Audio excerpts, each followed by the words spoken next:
Welcome back. I'm Dr. Cheek and I'm a licensed clinical psychologist. And here's another installment of We Need to Talk. And what we need to talk about today is this seemingly transition from being able to understand mental health to overemphasizing mental health. It seems today that a lot of people use their mental health condition or their mental health status as a part of their identity, as a part of how they see themselves, as a part of how they describe themselves, or they want other individuals to see them. And although right now I am really, as a mental health professional, as a psychologist, I am really excited. I am really appreciative of the amount of information that we have about mental health that's out there. I'm appreciative about how often people talk about mental health, how open we are about mental health, how willing we are to have certain difficult conversations around mental health today.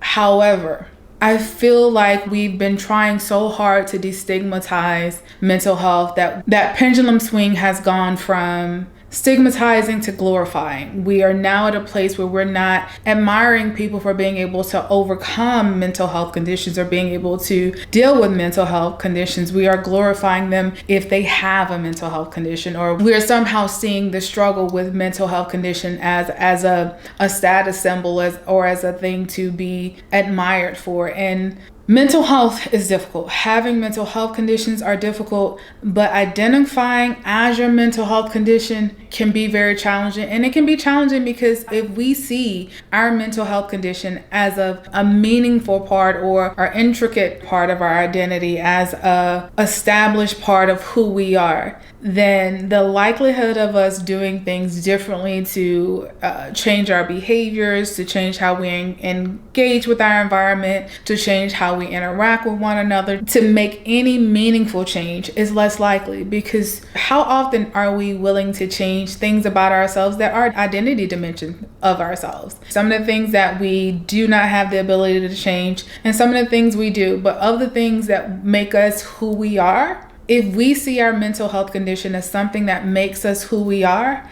how willing are we to do the hard work to challenge or to make changes so that those mental health conditions does not continue to negatively or disrupt our everyday lives? There are people who can go their entire lives without ever being diagnosed with a mental health condition and are suffering with a mental health condition. And that's typically individuals who fall into wheelhouses. So it might be an individual who ignores the things that they're going through and just keep pushing forward and plowing forward. That has its own cost. I've talked about that in a different video. But also there are these individuals that have learned how to adapt to having to deal with these mental health conditions and really don't need a diagnosis, or really don't need to understand it in a way that would benefit from them either knowing they have a mental health condition or being treated for a mental health condition, because they've already learned how to navigate this world and cope with maybe some of the deficits that come with being diagnosed with a mental health condition. Now, there are multiple reasons why psychologists or mental health clinicians diagnose mental illness, but the primary reason we diagnose is for billing purposes. I'm going to just put that straight out there. The number one reason why most people diagnose is for billing purposes. If you in any way receive funding from insurance claims or how you get your bills paid, 9 times out of 10, you are required to diagnose something in order to continue to treat an individual.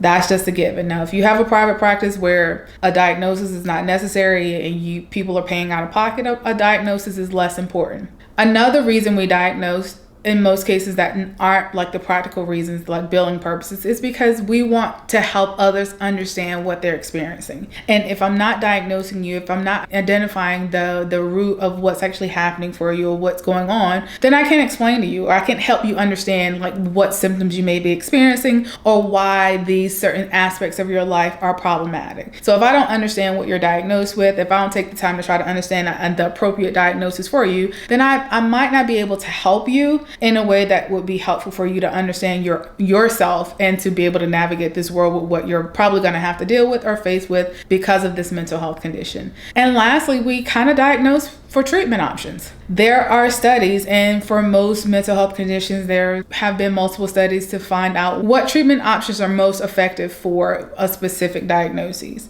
This is why we sometimes want to know what someone is actually dealing with, want to diagnose, because once I'm able to identify and appropriately diagnose you, then chances are I can find the best treatment options for you. And yes, are there people who are misdiagnosed on a daily basis? Yes. There are people who are misdiagnosed on a daily basis because some of these diagnoses have symptoms that overlap, and we have to do a little bit more of an in-depth get to know you process in order to more accurately define a diagnosis. And sometimes that can take multiple sessions to fully understand what someone is actually dealing with or presenting with. Now, there have been times where people come in my office and want diagnoses. They will request diagnoses. And there are reasons why people request diagnoses. There are two types of people I've seen at this point that request diagnoses. And most of the time when someone's coming into my office, there are specific types of diagnoses that they're looking for, that they're asking for. The diagnoses tend to be like autism, ADHD, PTSD, generalized anxiety disorder. When I worked on a college campus, it was testing anxiety disorder or depression or something in that realm. And when someone comes into my office with an understanding of themselves enough to say that I think I may be suffering with whatever diagnoses, I'm appreciative of that. That's fine that someone has done the research and tried to understand themselves. I'm going to take that in consideration, but at the same time, I'm still going to be parsing out to try to understand what the diagnosis truly is. Now, I said before, there are two types of people that want to be diagnosed. The first type of person that wants to be diagnosed is the person who's truly trying to understand what they're struggling with. What's going on? Why are certain things in my life so difficult? Why do I have trouble in these areas of my life? And what am I experiencing? And why am I experiencing these things? And how can I fix it? Is there a way to fix it? Is there something that can be done differently to help me with what I'm experiencing? That's one type of person.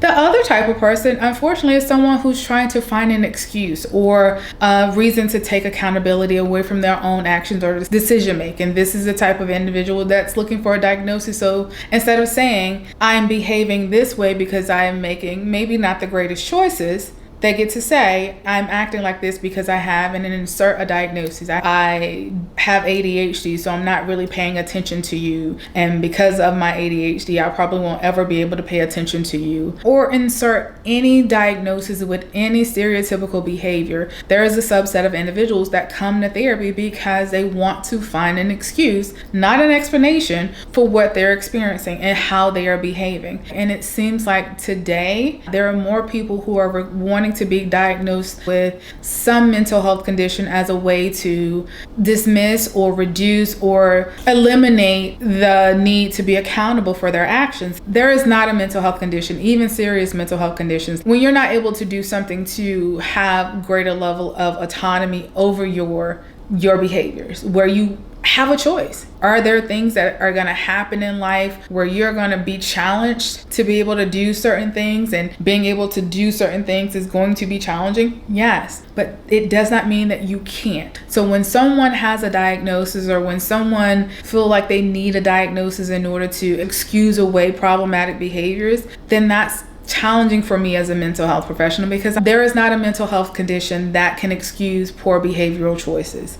What a lot of people get caught up with is this idea that it's not easy to make better choices. And I will be the first to tell you that if you are suffering with certain mental health conditions, then yeah, it's going to be challenging for you to make the better choice sometimes. It's going to be challenging for you to do what may come easy to others. But it doesn't mean you can't do it. It just means that it's going to take a more of a concerted effort on your part to do it. It might mean that you're going to have to do certain things on purpose as opposed to it being your default. And that is what it means to have a mental health condition. That's what it means to have something that challenges your perception of your world, your perception of your reality, your perception of what is truth and what's happening in your environment. When you have a mental health condition, that does not mean you cannot make the best decision. That does not mean you cannot choose a better way of behaving. That does not mean the world needs to bend to you to make accommodations or to make you feel safer in certain spaces. Yes, there are things that we need to accommodate for.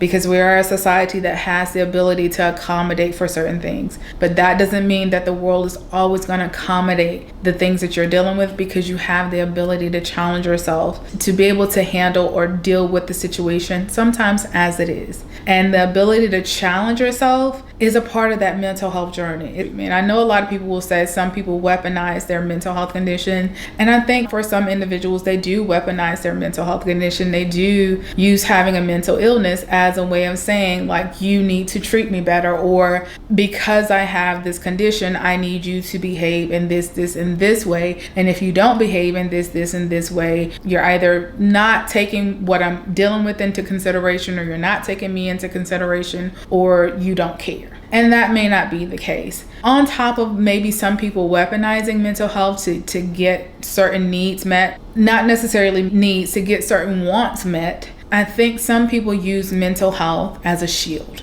So it keeps them from having to deal with the more difficult things, because I get to say, I have this mental health condition. So because I have this mental health condition, then I shouldn't have to deal with and insert anything that feels difficult or challenging. But that's not how we live life fully. That's how we live life with limitations. And when we utilize our mental health as a way of identifying us as a person, we become tied to that mental health condition. And we see that it's an integral part of who we are. And because it is, any attempts to make correction, any attempts to improve it feels like a threat. It feels like an attack. And because that feels like a threat and an attack, and because I wear my mental health condition as a part of who I am, then I don't see me being able to do anything to make this better or to affect any change in my life. In actuality, you do have the ability to affect change in your life. It's just a matter of, are you willing to meet that challenge? Are you willing to take the necessary steps to do the things that you need to do? That's probably not going to be as easy for you to execute, which may require more effort on your part to execute because of your mental health condition, but it does not mean it's not capable of being executed.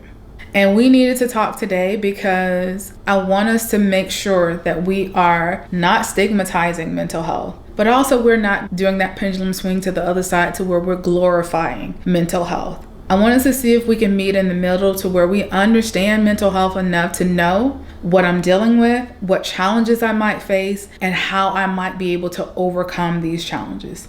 When we stigmatize it, we don't make space for what we're dealing with. We feel bad about what mental health conditions we are having to deal with. We want to alleviate or pretend like those things don't exist. That's what happens when we stigmatize it. When we glorify it, we want to hold on to it as a part of our identity. We see it as a part of who we truly are. And any ability or any efforts to make any substantive change to that feels like a threat. It feels like an attack. And we feel like you are trying to change who I am as a person, as opposed to learning a new way of dealing with life with this mental health condition.